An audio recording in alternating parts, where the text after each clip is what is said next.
here that I want to hit from Mark Lowe, another member of our Islander Ohana. Mark, so glad that you're a part of what we're doing. Is there a concern about a bubble similar to 2008 developing through this hot market? So Mark's got a bubble concern. What do you all say about that? Let's go in reverse.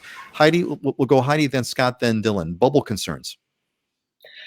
Well, I don't think it's quite the same. And one of the reasons is lenders are pretty strict these days. I mean, I'm finding that lenders are stricter than ever and requiring checking, verifying people's income up to right before closing, requiring higher down payments if it's an investment property.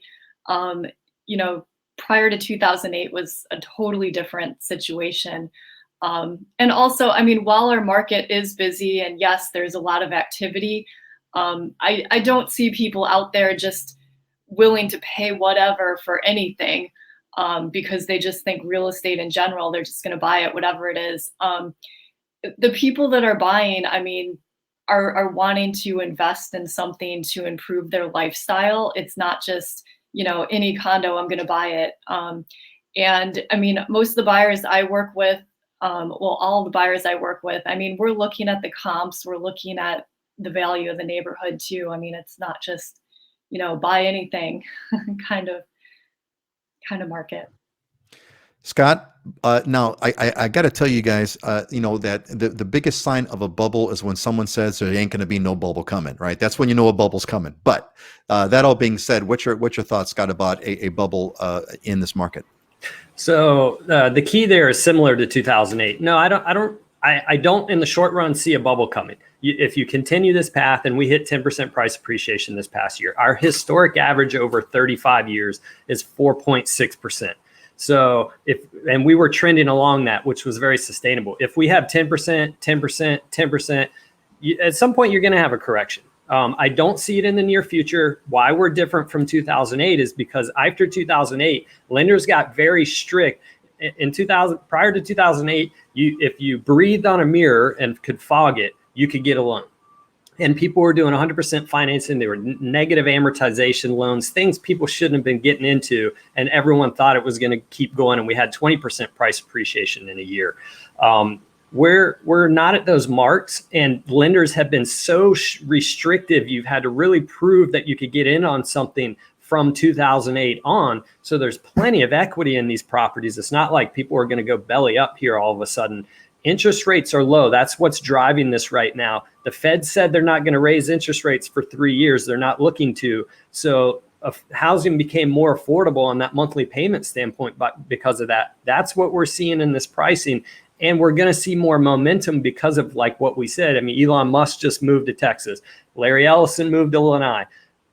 I got a number of clients from Oracle, Facebook, Google, different places that they're now allowing them to work remotely. So you're seeing this shift, this demographic shift for people, and it's bringing people here. So I don't see it being a bubble, not anytime soon. I think we need several more years of this run, because all we're doing right now is eliminating that affordability that was created from the interest rate drop. We got a ways to go before we go well past that.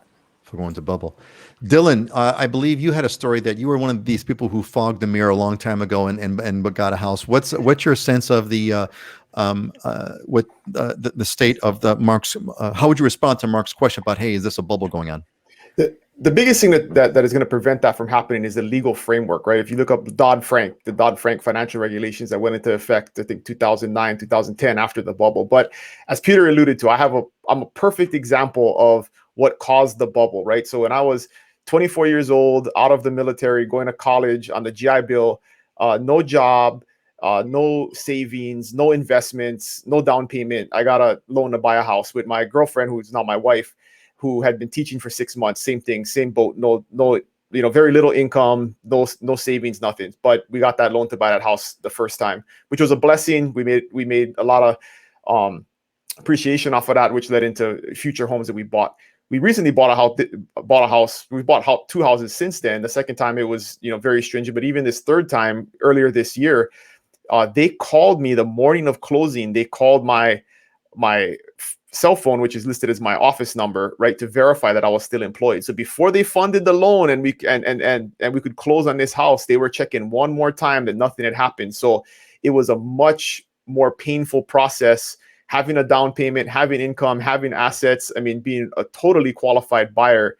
The process this time, 11 years later from the last time we did it, was much, much different. And those are the things that are going to prevent another bubble, is those legal frameworks and regulations that are now in place. Because before, there was a lot of corruption in the industry where realtors and mortgage brokers and appraisers were all working together. So, a realtor would get an offer in on a house that was overpriced, and then the appraiser would then appraise it overpriced, and then the lender would do a loan on it that it was overpriced. And so all of that stuff went away. It's called RESPA. There's all of these legal regulations now that prevent all that stuff from happening. You can't pick your lender anymore, or the lenders can't pick the appraisers and pay them off on the side. They give them an appraisal that is overvalued. So it's a much different environment than it was in 2007, 2008.